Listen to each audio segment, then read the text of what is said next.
Mystery Mine at Dollywood is a very unique roller coaster, with an interesting layout to say the least. But despite its interesting layout, it is actually still a very good roller coaster. We're going to be breaking down everything you need to know about Mystery Mine, so let's get started. Mystery Mine opened up back in 2007 at the one and only home of Cinnamon Bread, and that would be, of course, Dollywood. This coaster stands 85 feet tall, reaches a top speed of about 44 miles per hour, features 2 inversions, a max vertical angle of 95 degrees, and cost a little under $18 million at the time. A fun fact about this coaster is that the layout was actually modified back in 2021. You see that overbank turn right there? Before 2021, the train used to traverse through that element. But instead, Dollywood decided to change the coaster's layout to make it turn left, go into this little swooping turn, and completely cut out that element. And while Dollywood never gave an official reason for doing this, I would assume that that part of the layout had just become a little bit too rough,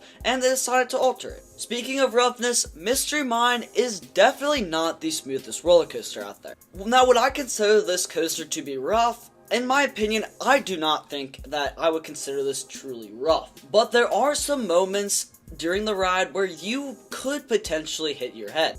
Especially right here. If you're not careful, you definitely will hit your head on the over-the-shoulder restraints. But here's the thing, there is a little trick to help get rid of almost all of the roughness. All you have to do is simply lean your head forward so that it cannot bang side to side on the over-the-shoulder restraint. If you do this, you will likely experience 0 to minimal headbang, and your ride will be a much more pleasant experience. Now, these trains are also a little interesting because you will notice that they only have 2 rows compared to most other roller coasters having significantly more.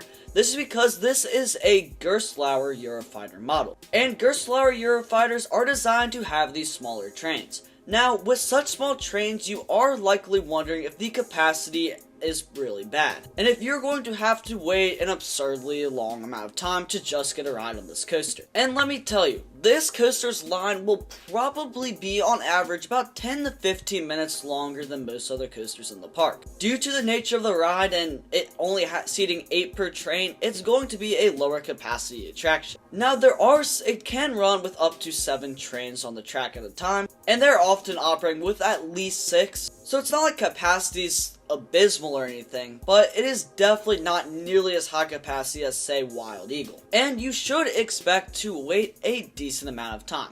Even on less busy days, you're probably still waiting at least 15 or 20 minutes. But the line does move fairly consistently, and I guess decently quick, but again, it's just something to keep in the back of your mind.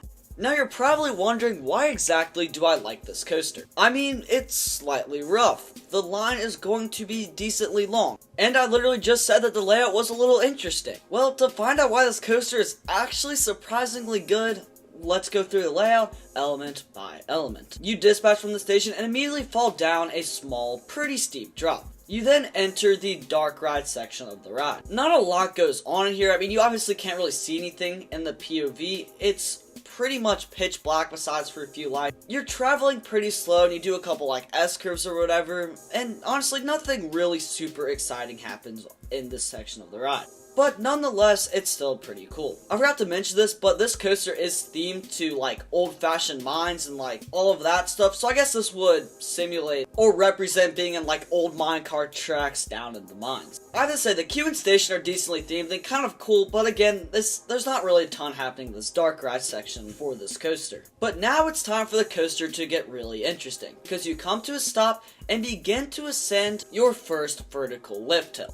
Yes, that's right, you will be ascending up at 90 degrees completely on your back. And although this lift is super short, I must say, with just how steep you're going up it, it's still super cool. And it's not every day you get to say that a lift hill is a really cool part of a ride, but for Mystery Mine, it is. And spoiler alert, there are actually 2 of them, but we'll get to that in a second. You then crest the lift hill and enter a series of some small bunny hops before reaching your mid-course brake run.